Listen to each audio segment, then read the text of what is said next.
చేయటం.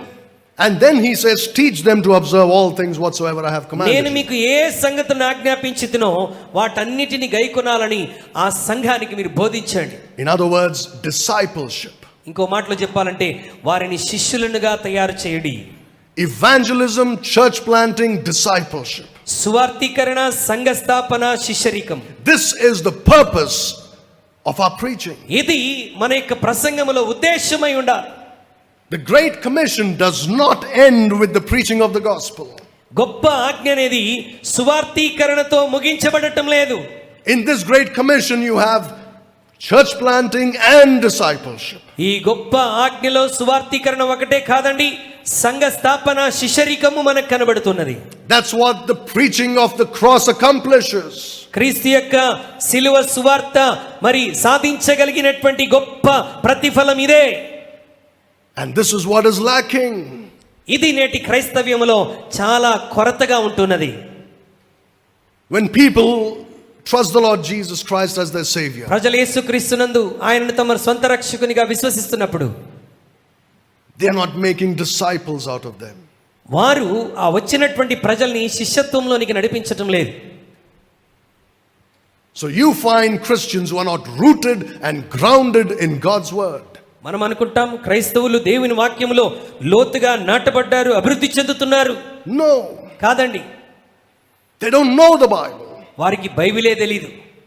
They just know what their preacher tells them. వారికి వారి ప్రసంగికుడు ఏమి బోధించాడో ఆ విషయాలు తప్ప బైబిల్ తెలీదు. What a sad condition. ఎంత విచారకరం. The purpose of our preaching is salvation and discipleship. మన ప్రసంగంలోని గొప్ప ఉద్దేశం సువార్తీకరణ, సంఘ స్థాపన, శిష్యరికం. That's what Paul did everywhere he went. పౌలు వెళ్ళిన ప్రతి చోట ఆయన చేసినటువంటి పరిచర్య ఇదే. He preached the gospel. ఆయన సువార్తను ప్రకటించాడు. Baptized the converts. ఆయన వచ్చి ప్రభునందు విశ్వసించిన వారికి బాప్తిసం ఇచ్చాడు. Started churches. సంఘమును స్థాపించాడు. Trained those people. ఆ ప్రజల్ని మరలా శిష్యరికంలోనికి నడిపించాడు.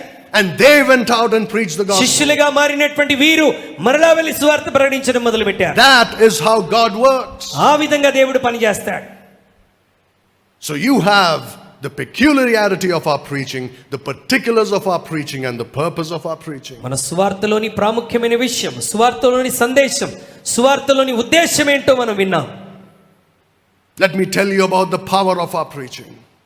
మన యొక్క ప్రసంగం యొక్క శక్తి ఏంటో నేను చెప్తూ ఉన్నాను. God uses the medium of foolishness to save souls. దేవుడు ఈ వెర్రితనాన్ని ప్రజల ఆత్మల రక్షణ కొరకు వాడుకుంటున్నాడు. He uses the foolishness of preaching the gospel to save souls. సువార్తలోని వెర్రితనాన్ని ఆత్మల రక్షణ కొరకు దేవుడు వాడుకుంటున్నాడు.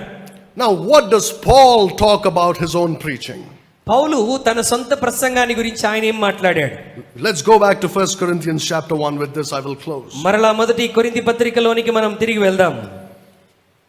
In chapter 1 verse 17. 1వ అధ్యాయం 17వ వచనం.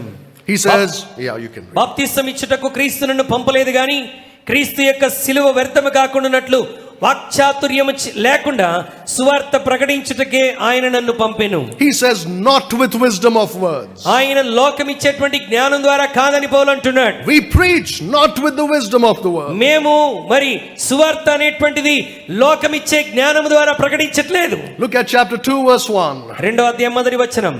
సహోదరులారా, నేను మీ యొద్దకు వచ్చినప్పుడు వాక్చాతుర్యముతో గాని జ్ఞానాతిశయంతో గాని దేవుని మర్మమును మీకు ప్రకటించుచు వచ్చిన వాడను కాను. I did not preach with excellency of speech. నేను